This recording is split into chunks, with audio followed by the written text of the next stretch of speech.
there, it's Joycelyn Wells with Joy Exposed, and it's Wednesday, January 27th. We made it to hump day.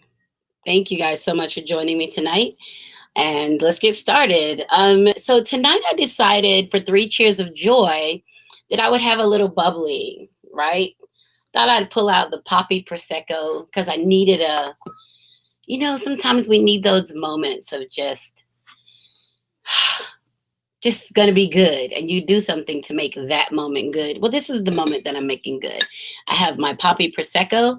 I have my Joy Exposed tumbler, right? stmspecialties.com. I'm the worst with this camera, like I'm not in front of it. stmspecialties.com made these for me.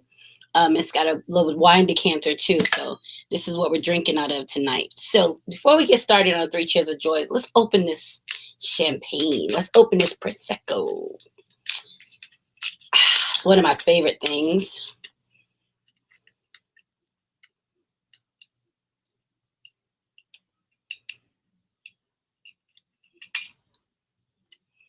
Here we go. Cheers. So 3 cheers of joy. I'm going to pour some champagne and we're going to get started. My first cheer of joy, let's say. My first cheer of joy, the sound that the cork makes when it comes out of a bottle of Prosecco or champagne. So cheers to that. Maybe that was intended for me to enjoy. So I'm glad that I like it. Almost sounds like being released from something that's holding you hostage. And you know how I feel about being held hostage. So cheers to freeing of the champagne. Yum, yum, yum. I hope you guys are celebrating with something yummy tonight. So 3 cheers of joy. The first was appreciating the sound of the cork being popped out of a bottle, right? Just freeing the pressure in there. We all need that in our life. My second cheer of joy is getting some rest. I was so tired on yesterday that I just had to submit to it. So I passed out. I didn't even say I got some rest. And we'll talk about that in a little bit. But just passing out yesterday and being able to, not having any little kids who needed me, not having anybody who needed something from me because I couldn't give anything. So cheers to passing the hell out. My third cheer of joy is I got to see my Faceless Love last weekend. So that's really given me some goodness to carry with me through my week. And I really appreciate that. I appreciate the amount of love that I just get every single time I see him, and it just fills me, and then I can just move on and wait until the next time. That's my third cheer of joy, allowing myself to be filled with the goodness, with the love he has for me. So cheers to that. If you don't remember 3 cheers of joy, 3 moments of self-celebration that have nothing to do with anybody else, just things that happen to you that you just pull the goodness and you just remind yourself that these are things that happen that adds to my greatness. So my first one was appreciating the sound of the cork popping out of a champagne bottle, freeing that pressure in there. And I feel like that sometimes. I have so much going on inside, and then something happens and I just release it. So I can definitely relate to that. The second cheer of joy was passing out yesterday and not having to worry about feeding anybody or doing anything. I was exhausted. I was in the bed in pajamas under the cover by like 6 o'clock. Like I was done. And then the last one is just allowing myself to be filled with the love around me. And when I'm spending time with Faceless Love or wherever I am, just allowing myself to take the love with me and just to bask in it. So that's my third cheer of joy. And as I said, I hope you have some wonderful things that you're celebrating tonight. And I hope that you are drinking something yummy as we go, right? So, hi, Clarissa. Thank you so much for joining. Let me see, make sure that I'm streaming everywhere else. I am. Hi there, Stephanie. Hi, Lisa. Hi there, Kim and Sandra. Hi there, Big Red. Thank you guys so much for joining me. I appreciate you. All right, so we're going to get into, first of all, let me say this. You know what I have on purple lipstick? My lip drip purple. It's the anniversary of Kobe's death, right? So yesterday was the anniversary of Kobe's death. And I was reflecting on it today when I was thinking about the podcast that I made on that Wednesday, talking about how significant his death was to the world. Like, he was a fabulous athlete at the time of his death. It wasn't like he was a fabulous athlete. He is fabulous. Like, at the time of his death, he was still fabulous, right? So I was thinking about that and reflecting on things that I said on that podcast and how I just really hadn't, prior to Kobe's passing, and I said this on the podcast, is I hadn't really experienced a lot of death, right? I just really had not experienced a lot of death. And then what's happened between then and now is that I've become very familiar with death. I've experienced close to me. My best girlfriend died after that. Colleagues died. Um, friends of people on Facebook. And so everything in COVID, and just, it's been a lot. And so I have to literally sit up and think, like, damn, I went from being not familiar to very familiar in being able to process the stages of grief. Like, just now recognizing what that impact feels like, that first time that you hear it, the shock, like, and going through it. And I guess I never expected that. Like, I just never in a million years would have said that 2020 would have been the year that death was just around me, right? So I never would have even thought that 2020 would have been that. I wouldn't have guessed from that.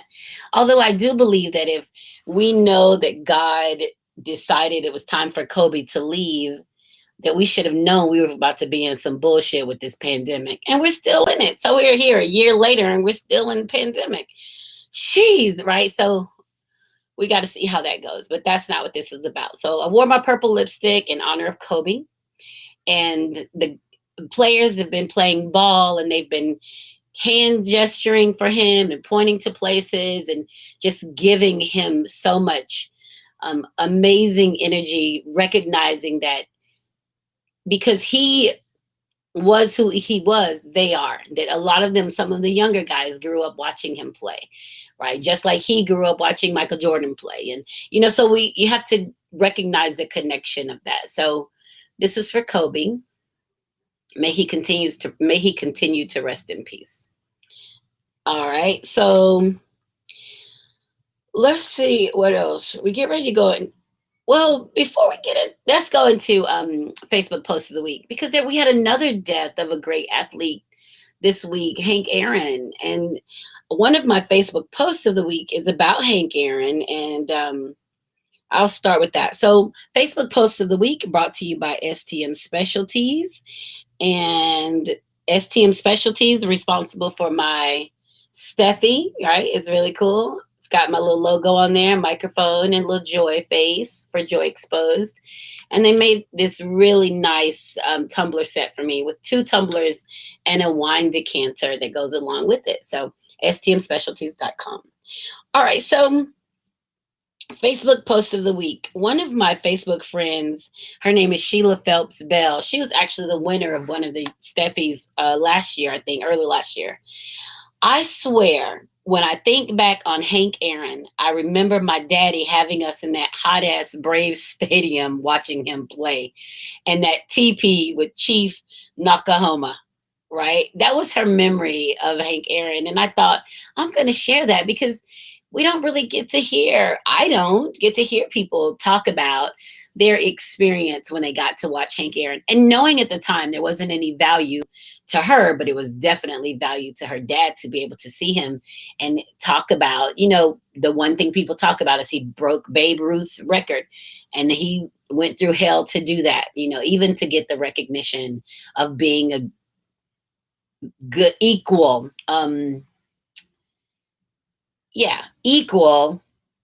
baseball player, or greater than, baseball player simply because he was Black. And I don't really get to hear about, because I'm not a big sports fan, so I don't really get to hear the stories about the racism that happens in baseball or football, but I know it's there, right? So it's there, and but so I thought that was a cool Facebook post of the week to share, for Sheila to share, because she got to see Hank Aaron play, and now she knows how significant it was, I guess, when she can see everything playing on the news. So thank you, Sheila, for that. Here's another Facebook post of the week. B. Kelly, it's going to be bigger than you thought. It's going to happen quicker than you imagined, and it's going to be more rewarding than you ever dreamed of. And I don't know what it is, but I'm here for it. So I don't know what it is, but I'm here for it. I'm open to the opportunity of it, and just allowing myself to move in a space to receive it. So I appreciate that post from B. Kelly. And I guess that's a great affirmation for all of us to kind of hold on to and take heed to. We know that it's out there. And if we're moving as we should be moving, it'll happen for us. Yes, high hopes. That's right. Thank you, Clarissa.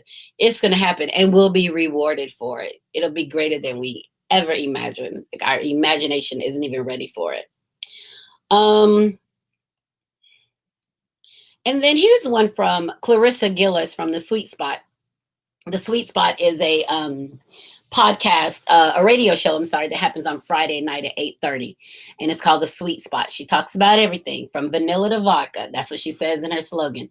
Unpopular opinion. Some of y'all use honesty to be malicious, which is why you feel like people can't handle the truth. It's not that they can't handle it. Your honesty is filled with arrogance and ill intent.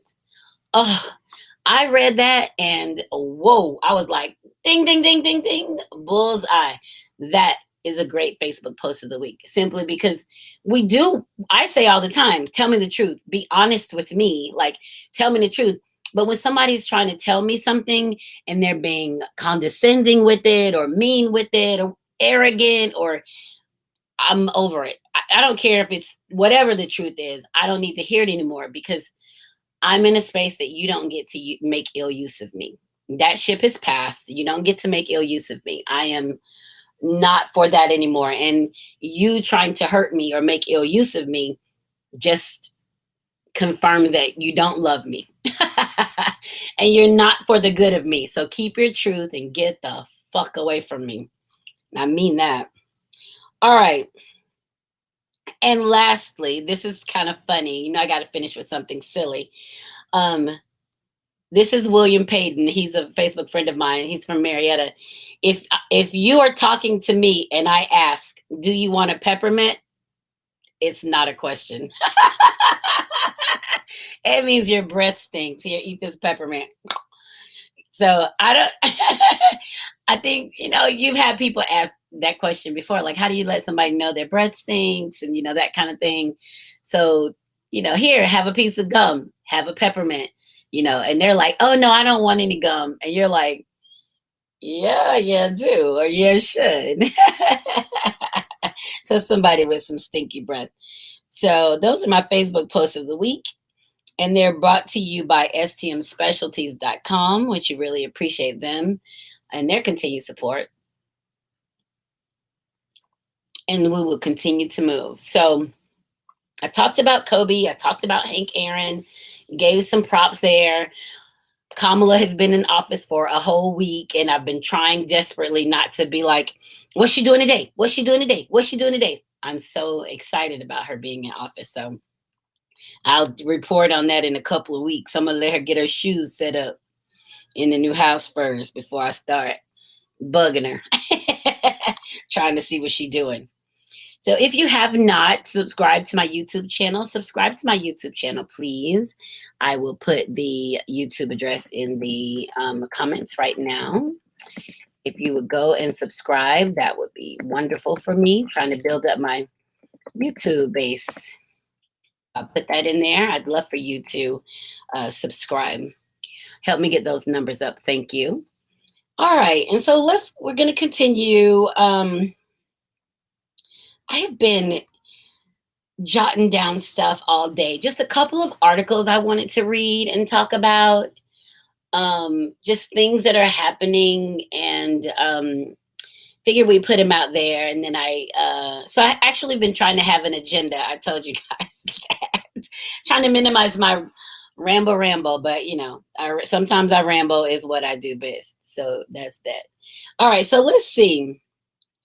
Here we go. So this is the first article that I wanted to read. And a couple of these, both of them actually have something to do with the insurrection. I can't let that go for whatever reason. I'm still holding on to the insurrection because I want to know what the hell happened. Like, I want to know where the holes were, why there wasn't the support needed. So it's kind of like a little bone. It's stuck in my craw, right? It's bothering me. So I got a couple of things I want to talk about. The first headline is: the National Guard commander for DC says Trump officials restricted his response to the riots. Now, you guys may have already heard this. I think the article is a day old, so you may have already heard this. But it says the commander for Washington, D.C.'s National Guard has said that Trump officials at the Pentagon restricted his ability to respond to the Capitol riots on January 6th. Major General William Walker told the Washington Post on Tuesday that his authority as a commander, which typically allows him to deploy National Guard troops in an emergency, was essentially removed prior to the riot carried out by the former president's supporters. Okay, so this is what we wanted to know, right? So I wanted to know, why aren't there more people there? Why isn't something happening? How are they just allowed to do this without a police presence? Where's the National Guard? So now we have this gentleman saying, the commander saying, I couldn't do anything because they restricted my movement. So when I went to try to say we need people to move here, he didn't get a response from his calls. He couldn't get somebody on the phone, and he couldn't make a decision without a higher up. So this is collusion at a grandiose level. This ain't Hillbilly Bob thinking I'm gonna go up here with these people and overthrow the Capitol. We're talking about prime positions in the Pentagon that were riding the coattails so amazingly that they decided, we're going to cut off the power. We're really about to let some shit get busted up. Now, I don't see where there were charges. They had this information, and maybe it's still an investigation phase. I don't know. But it seems to me that there should be some charges filed at another level if these people, in fact, allowed this insurrection to happen just because they were Trump supporters. I don't like that. I mean, that to me puts it on a whole nother level, right? So that puts it on a whole nother level for me. And it says that there has to be some charges brought up from a different place. Yeah. Okay, so let me see what else it says real quick. All military commanders normally have immediate response authority to protect property, life, and in my case, federal functions, federal property and life. But in this instance, I did not have that authority. So if all the military commanders normally have that because they need to respond in crisis and to keep people safe, and they took it away, to me, that's paving the way for the insurrectionists to come up in there and show their ass. Right? Dirty on so many levels. Right? And I know that we'll never get to the bottom of what and why. But the simple fact that it happened, and now these things are coming out because people are being questioned about, like, why didn't you call upon the National Guard sooner? I couldn't. Well, why couldn't you? Because they took my clearance away. I couldn't. But commanders have, I know, but they took it. So how many people are going to have to pay for this, and how dirty is this, right? Like, literally, how dirty is this moment? So I wanted to share that from that article. I'm going to zoom over here to Facebook and see if I got any comments I need to respond to. Hey there, Kiba. Hey, Marisa.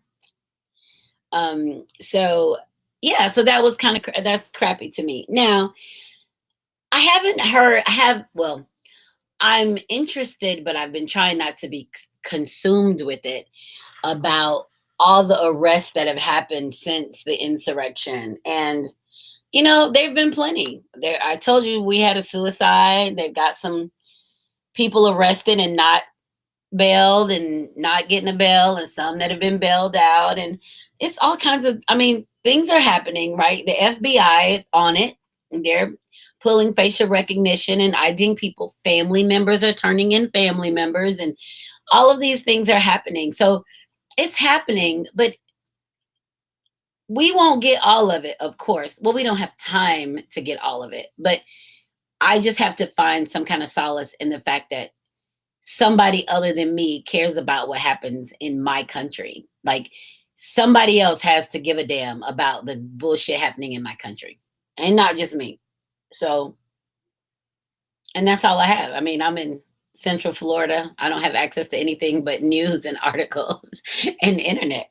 So I'm just pulling information as I can. And the more that comes out, the more I'll share. Now, here's something that's I thought this was funny, but then I felt bad laughing at it because this ain't kind of the stuff I do. Y'all remember in the pictures from the Capitol riots or insurrection, there was a black guy in there. And he was just standing there, had on a little hat. Got a good picture of his face. He's standing there. They even have a couple of pictures of him with a metal bat swinging and breaking stuff, right? So, he was active, like he was there. It was his fight. Well, let me read y'all this article about him. Black Capitol rioter denied bail while many white participants granted release. Amazing how that works. So he chose a side, and his side was to go to the Capitol and show his ass and fuck stuff up. And now he's in jail, and they won't give his black ass bail. Now, many people have gotten bail. We've talked about it. They've gotten special organic meals. We've talked about it. But his black ass ain't getting no bail. I know it's not funny, but I'm like, excuse my language, damn N-word. What did you think was going to happen? You think they were going to get away and you were going to get away? We're still battling the inadequacies of being black in this country. That shit ain't going away because you decide to pick up a bat and go storm the Capitol. You're still a black man in the United States. And they don't want to give you a bail, and they're not going to give you a bail. So he's there. And he's 20 years old. 20 years old. The 20-year-old was seen wielding a metal bat at the Capitol entrance during the insurrection. Activists have repeatedly pointed out the glaring disparity between how violent white Capitol rioters were treated versus peaceful Black Lives Matter protesters. But now it's been reported that a black participant from the Capitol siege has been denied bail while many of his white allies were set free. Really? I was reading that and I was like, amazing. Hi, Christy. Thank you. According to the reports, on January 6th, Black Trump supporter Emmanuel Jackson from Capitol Heights was caught on surveillance joining the mob of patriots who attacked Capitol Police during the siege. Got great pictures of him. The 20-year-old, I read that part already. On January 15th, the FBI confirmed they were examining over 140,000 images and videos sent to them by the public. To those of you who took part in the violence, here's something you should know. Every FBI field office in the country is looking for you. FBI Washington Field Office Assistant Director said. So Emmanuel Jackson, as a matter of fact, even your friends and family are tipping us off. So you might want to consider turning yourself in instead of wondering when we're going to come knocking on your door, because we will. Well, Jackson turned himself in on the 18th. He admitted in the violent protest, identified himself in video and photographs shown to him by law enforcement of himself, and confessed to perpetrating the violent conduct. He's currently facing a number of charges, which include assault on a federal law enforcement officer with a dangerous weapon, knowingly engaging in any acts of physical violence against a person or property, and knowingly entering or remaining in a restricted building or grounds without lawful authority. Jackson, who is reportedly homeless and suffers from mental health issues, was not given bond. His preliminary hearing is scheduled for February. So there we go. We've got a 20-year-old who's homeless and suffers from mental health issues, who was supporting the Trump insurrectionist. He is now in jail without a bail. Where, what's his name, went home and he got released, and his mama called and said he needed organic food. The other man whose wife signed his bond. So, I mean, people were given an opportunity, and the black man wasn't. The young black man, right? And he wasn't. So, it's kind of sucky to me. But I'm trying to figure out, first off, why did he think that was a good move for him? And his face was very prominent in there. And I'm sure everybody appreciates him taking responsibility and going to turn himself in. He turned himself in, he's taking responsibility, and now he's stuck in jail without a bond. So I don't know how that's going to turn out, right? But I needed to share that with you guys. I was having a conversation with one of my colleagues today, and she was saying, everybody just needs to stop talking about the stuff that's going on and do their job. And I was like, talking about what? And she said, Trump. And I said, who's talking about Trump? And she said, well, the impeachment. They just need to let it go. And I was like, oh, but that's important. So we kind of had a back and forth about it. And I realized that that's the great thing about being American. We can have these different conversations and different ideologies about what should happen. But the impeachment of Trump is important.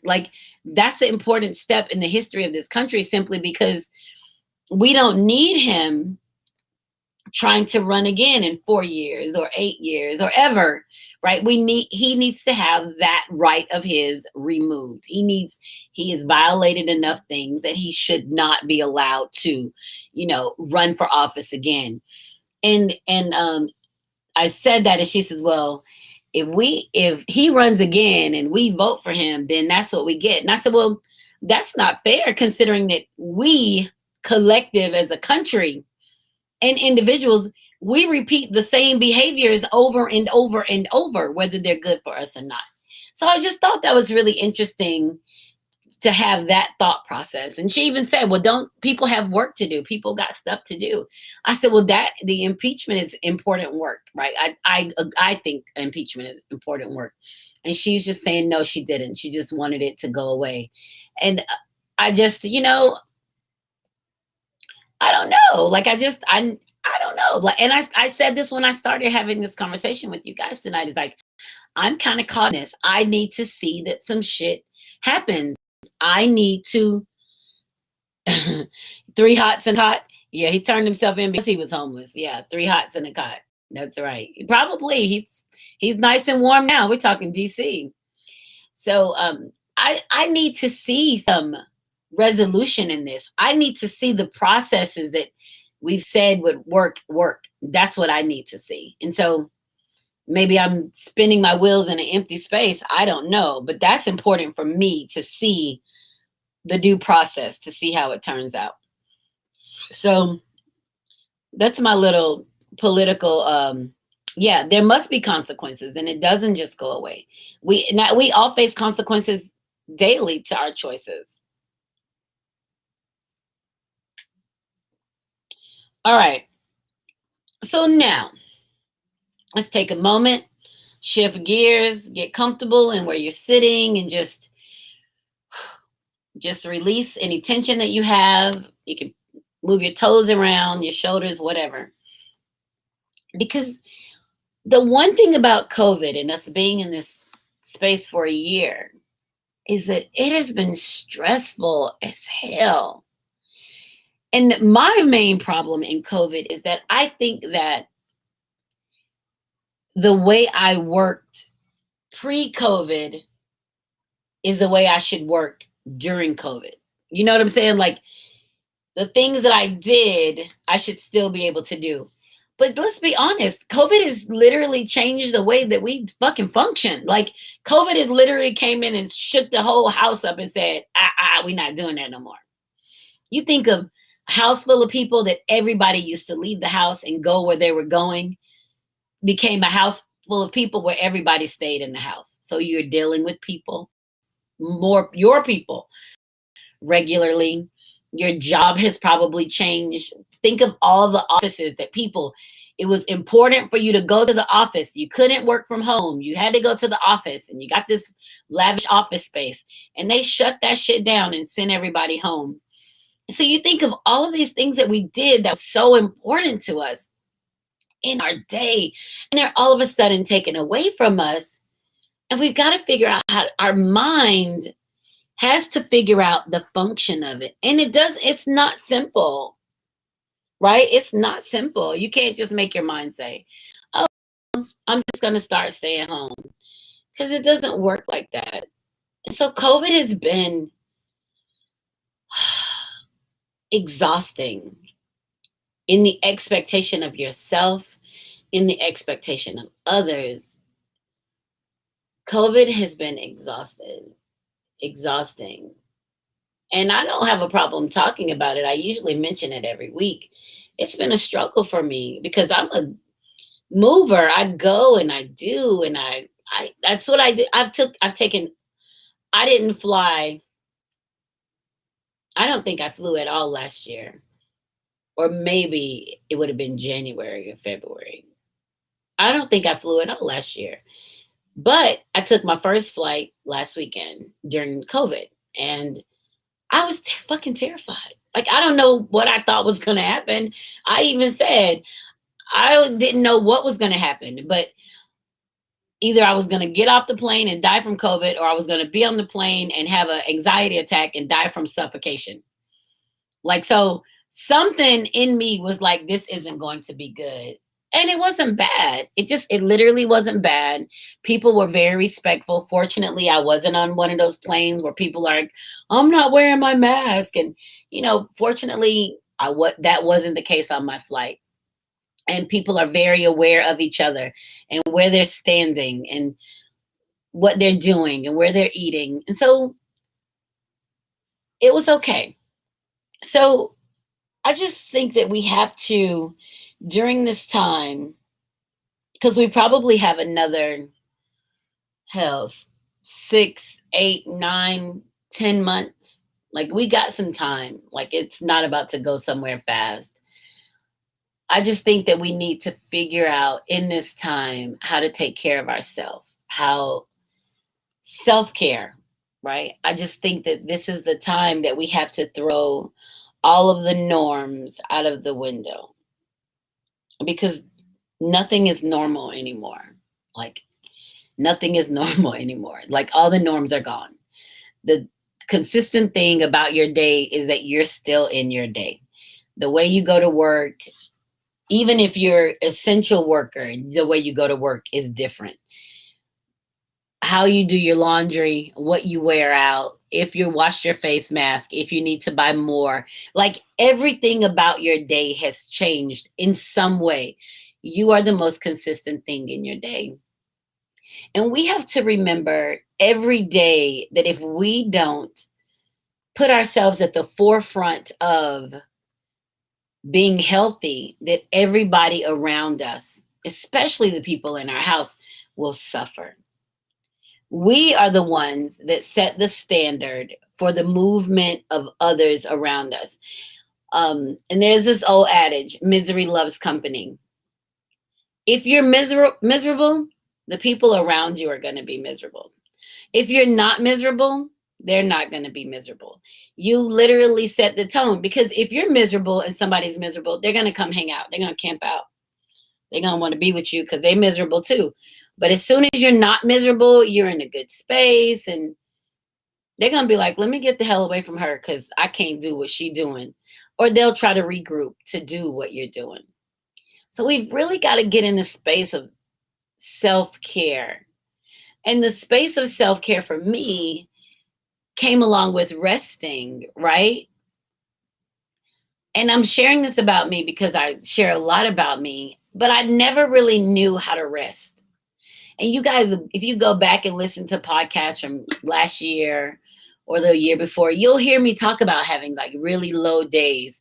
I would say I'm having a low day, but now I recognize, oh, I just needed to rest. I was fucking tired, right? So now I recognize that when I'm low, it just means rest, Joycelyn. Rest, get you some rest. And I read this amazing article about 7 types of rest you need. And I'm going to go through those types of rest as we go on for tonight. But I'm going to tell you, for those of you who have small children at home, wives, husbands, and if you're have a wife or a husband and you've got a girlfriend somewhere or another relationship, a boyfriend somewhere, another relationship, I know that's stressful as hell too, because you're stuck in the house and you want to be with this other person. This is real shit. These are all things that have been unveiled in the pandemic. People have realized they would rather be anywhere in the world than to be at home. They would rather be anywhere else than be home. But we're home because we're in the pandemic, right? So we just got a new president who's setting up some functioning boundaries on what we're going to do and how we're going to do. And we'll see how that plays out. But for right now, they're talking about millions of vaccines and having everybody vaccinated by summer. By the end of summer. Oh, excuse me.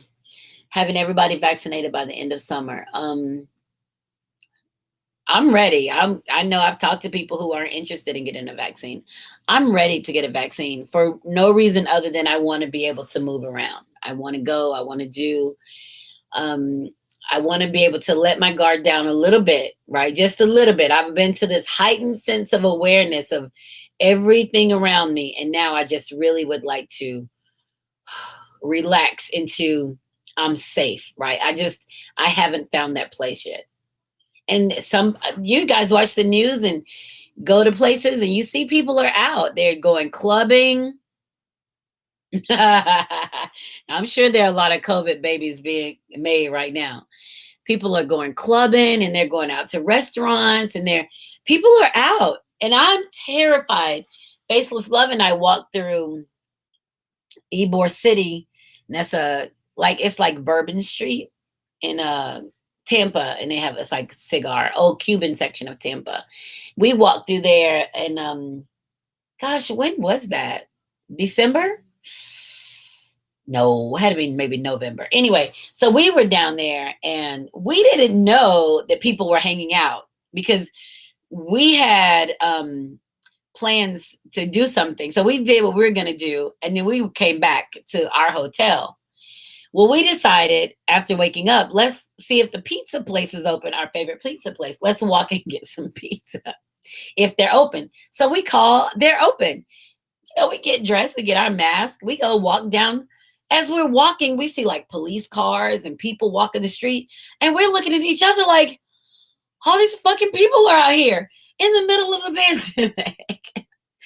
So we managed to, we went from sidewalk to the middle of the street because the street's blocked off.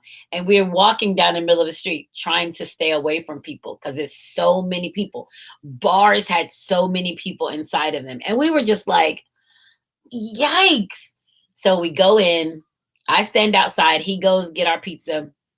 As I'm standing outside, there's this little young lady who's drunk. And they drunk and their skirts are little. And she saw me and she was just like, am I okay? That's what she said to me. And I said, honey, I don't know if you're okay. And she's just like, can I get a hug? And I was all I could think of.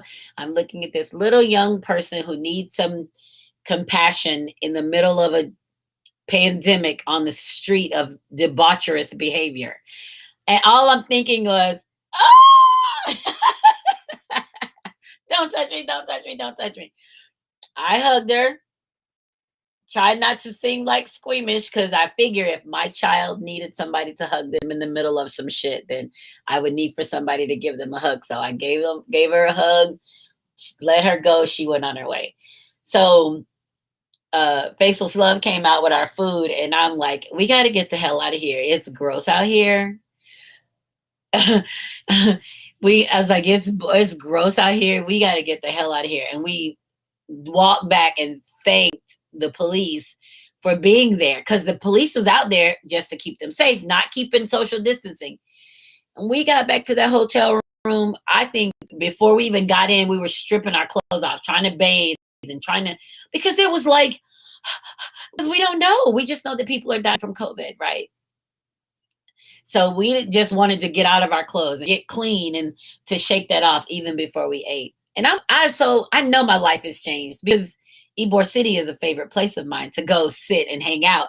If it were pre-COVID, we would have already been out there at our favorite little mojito spot, sitting there drinking Cigars Plus, sitting there drinking and having a cigar. We would have already been there, but we weren't. It was yucky. Christy said there are a lot of COVID babies. Yes. And they went board games crazy for 2 months. Absolutely. Absolutely. You were doing anything that you could to just kind of keep your mind active, trying to stay connected, right? So I just said all of that to say, I know that people's lives have changed because I am the person that used to go out and be out. And I had to adjust to that. And you guys know, I told you my adjusting to COVID was drinking. I was in the house drinking by myself all the time, as often as possible. Right. So that's what I was doing because I couldn't write. Wasn't in a creative space. I don't really watch a lot of TV, so I watched some reruns of old stuff, Designing Women, Golden Girls, with stuff I used to watch, not really knowing what to watch. So it's just like my life changed. And so I had to figure out, how do I take care of myself and move myself forward without losing myself to the COVID stupor? Self-care. So the one thing about self-care for me, I had to learn how to rest. Now, I've worked my ass off since I was 13 years old. Finally, there's a time in my life where nobody is demanding any work from me. Shouldn't I be resting in that time? Right? For the first time in 30 years, let's see, I'm 51. I started work when I was like 13, almost 40 years. First time in 35 years, 36 years. Nobody wants me to do anything except be safe. How do I do that? So what did I start doing? First, I was drinking and falling asleep. And then I just started exercising crazy and falling asleep. And I just realized this isn't enough. So I was looking for different ways to get that kind of rejuvenation. And so there's 7 different ways of resting. And I'm going to read this article for you guys. Well, I won't read the whole article, but I got some of it for you. So there's 7 types of rest you need in your life. Not all rest is created equal. Discover the formula you need to fully relax and get the deep mental and physical rest you deserve. Now, I do know that I'm not going to sleep very long. It doesn't matter how tired I am. I'm not sleeping for 10 hours. Some people can go to sleep and sleep. I can't sleep like that. I'll go to sleep. I can go to sleep. I can take a nap for like 15 minutes and be rejuvenated for like the rest of the night. So I'm not a big sleeper, right? So it pleased me to find this article about seven different types of sleep. So let me go look at this before I go into that. Yeah. Brandy. Hey, Brandy. Thank you. All right, so here we go. Energy. We all need more of it after this very challenging and draining year. I just said that. And the very best way to get it is by replenishing ourselves through proper rest. Rest is not the same thing as sleep. Rest encompasses the restorative activities we do that help us refill our tanks, which become depleted throughout the day. It truly re-energizes us. And we've talked about refilling our tanks, but I've talked about it in the past in allowing people to pour into you, allowing others to pour. This is talking more of how do you rest properly to pour into yourself? What are the things you can do to replenish your own tank, to refill yourself that may not involve other people? So we're under a lot of stress from all the uncertainty. Yes, we just talked about that. We don't know what's going to happen 6 months from now with the virus or with our jobs. There's a lot of anxiety that goes along with that. That's why it's especially important to learn how to get the right type and amount of rest. All right, so there is a quiz. I'm going to post it on my page. There is a quiz that you can take that helps you. It's a rest quiz to help you determine what's your proper type of rest you need. So the 7 types of rest, and I listen, I'll be the first to say this is, until reading it, when I thought of resting, it meant I'm not going to do anything. I'm going to sit and be still, and I'm going to rest. I'm going to rest. Well, listen to this. There's a creative rest, the type that inspires and motivates you. I could probably use some of that since I haven't been really writing, right? I could probably use some creative rest. There's a mental rest when you quiet your mind and focus on what's really important. I definitely do that. I've had to learn to do that over the years because I don't know about you guys, but it took me a long time to figure out that some stuff isn't any of my damn business. Things would be happening around me with people around me, and they would be in crisis or have a situation, and I'd be right in the middle of it, giving advice on what they should do. And then I realized, like, that shit ain't got nothing to do with me. That's how I got to a boundary of saying, if somebody wants something from me, then they come ask me for it. But I'm not volunteering shit anymore. It's a waste. And it takes a lot of mental ability to do that. People's shit. Nobody wants to do that, right? Well, I mean, some people do want to do it, but I don't want to do it anymore. Physical, the rest that relieves your body of muscle aches and tension and helps improve your sleep. I love physical rest, and I really get great physical rest after I've had like a deep tissue massage. And so I found out ways to kind of give myself deep tissue massages. And call me weird or whatever, I like my deep tissue massage on my butt, right? So that's where I have a lot of aching on my butt cheeks, right? And I don't know, I think it comes either my shoes or my exercise or whatever, but when my deep tissue, my glutes aching, I had to figure out, now a massage will get it, but when I'm by myself, I had to figure out, how do I connect to that part of me that needs to feel the pressure in that area? And so what I do is sit on the floor and like a butterfly with my feet together and rock back and forth. And that feels really good on my butt, and it gives me a lot of release. So the physical, I love that I get great physical rest after I've had a massage, and that helps to relieve the tension. Social rest. Spend time on relationships you cherish and with people who enhance your life. And we all like to do that. You love somebody, you want to spend time with them.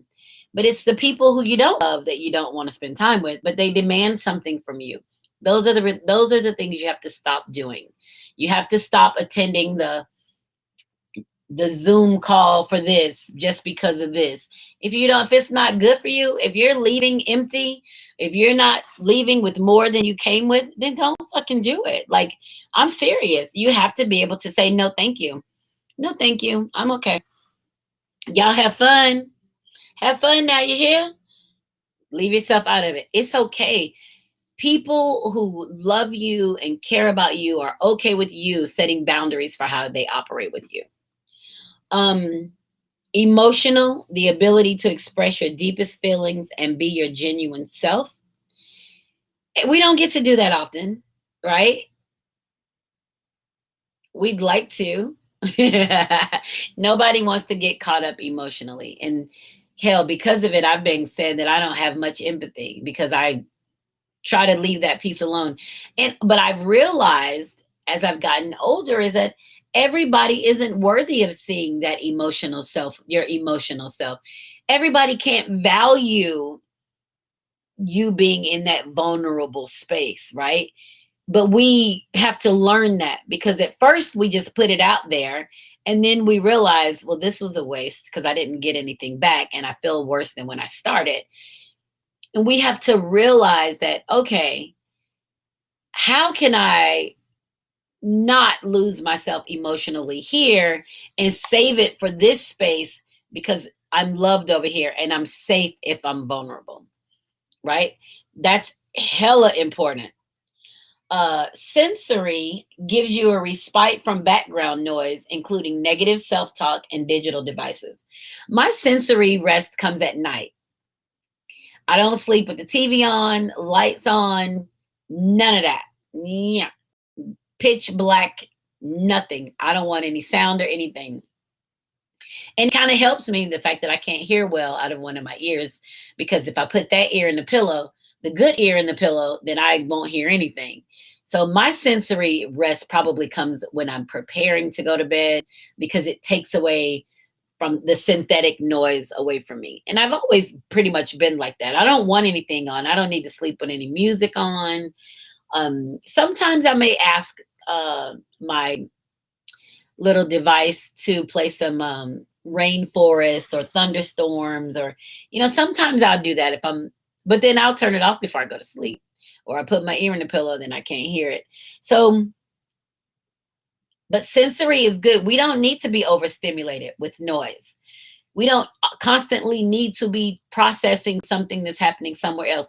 Sometimes we need to be able to sit and enjoy the silence in us and just the ideas and thought processes of our own brain. Sometimes you don't need shit happening around you.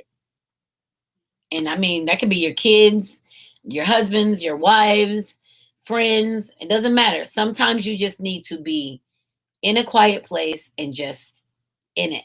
And that's your sensory rest. And then spiritual, you feel that you are a part of something bigger as well as a sense of belonging and fitting in.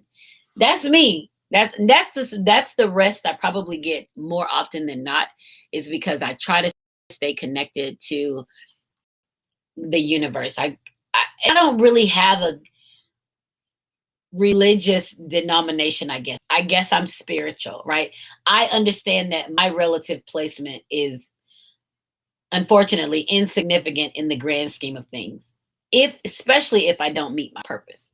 If I meet my purpose, then my placement, me being here is significant. But if I don't, then that's going to be something else.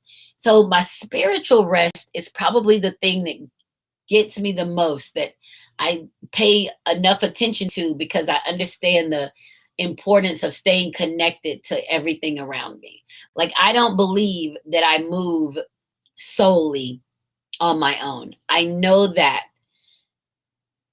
I'm moving within the confines or within the confines of the universe. So the spiritual space, I know that God is with me. I know that he talks to me. I know that there's the expectation that these are things that I know.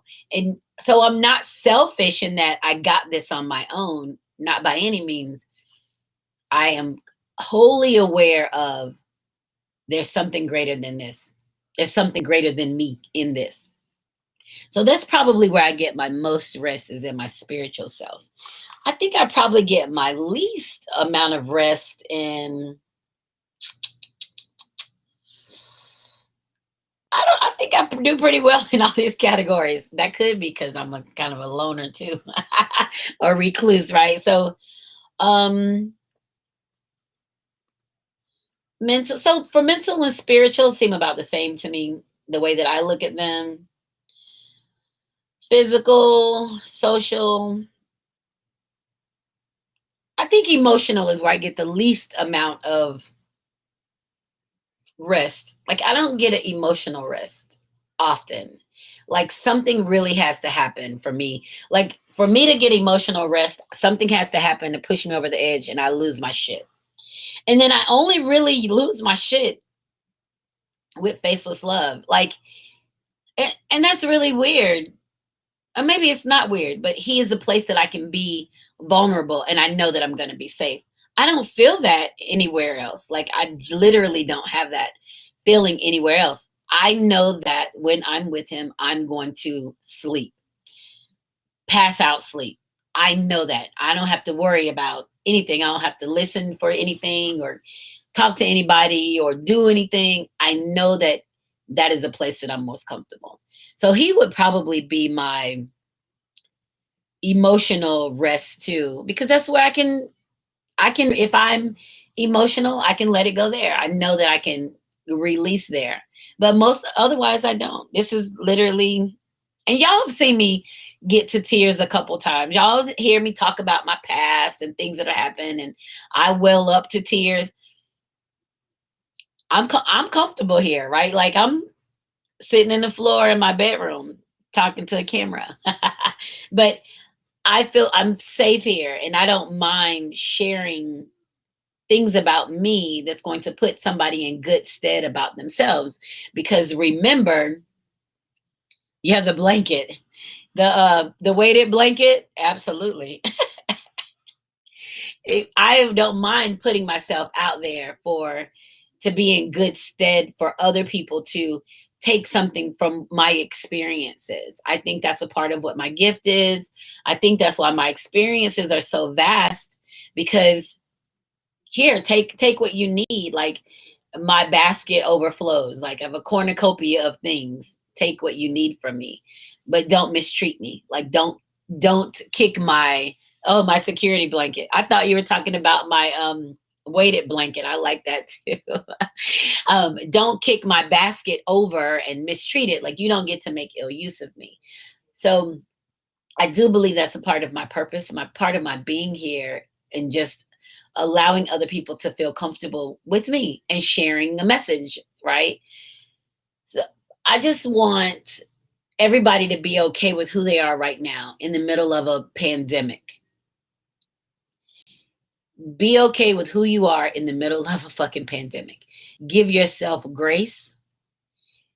Don't expect too much from you. Don't be disappointed when you can't give. Don't be disappointed when you can't give what your intention is. My intentions are crazy in the pre-COVID days. Things I would do in a day and the way my calendar would look would be like, I got to outdo the day before. Like, I'm doing all these things. And now I realize, like, you woke up, you had a bath, you got dressed, you made a smoothie. It's a great fucking day. Like, you literally have to be okay with what you do and not try to force yourself to do what you did, because you're not the same person. None of us are the same person. And we want to work hard and grind and make big dollars. And we got all these things that we want to do, but you got to give yourself grace. You got to give people around you grace. You have to allow them space to fuck up too, without snapping at them because they didn't. We all need it. We all literally need it. The children, oh my God, bless the children. The children need it. Other adults, our parents, everybody needs that window to just be like, I'm fucking lost right here. Like, I don't even know what I'm supposed to be doing. We're going to be better able to provide those things when we take care of self, when we allow our bodies and our minds and our spirits to rest without feeling guilty about resting. Don't feel guilty about it. It's okay. The universe is demanding you to rest. We talking COVID is taking people out left and right still. We're trying to get a handle on it. We want to blame somebody. There's nobody to blame. It's COVID is a virus. We've got viruses all over the place. We got HIV that's been around for years. It's not going anywhere. There is no cure for it. There are medications to treat it. We're just now finding out what COVID really is. It's mutating and becoming another strand. And we have to allow ourselves that time to just process all of that and to process us in it and to recognize it. If we're still here and we're still moving forward and we're being of God's purpose, it's intentional. It's not a fuck up. He didn't, oh, I forgot about them. No, it's intentional. And we still need to be our best self, but our best self requires that we rest. Our best self requires that we give ourselves grace and we celebrate. 3 cheers of joy, whatever it is you want to celebrate. Our best self requires celebrating. So this is Joycelyn Wells with Joy Exposed. It is Wednesday, January 27th. And cheers. Remember, when joy is exposed, everything just feels better. I'll see you guys next week. Mwah. Bye.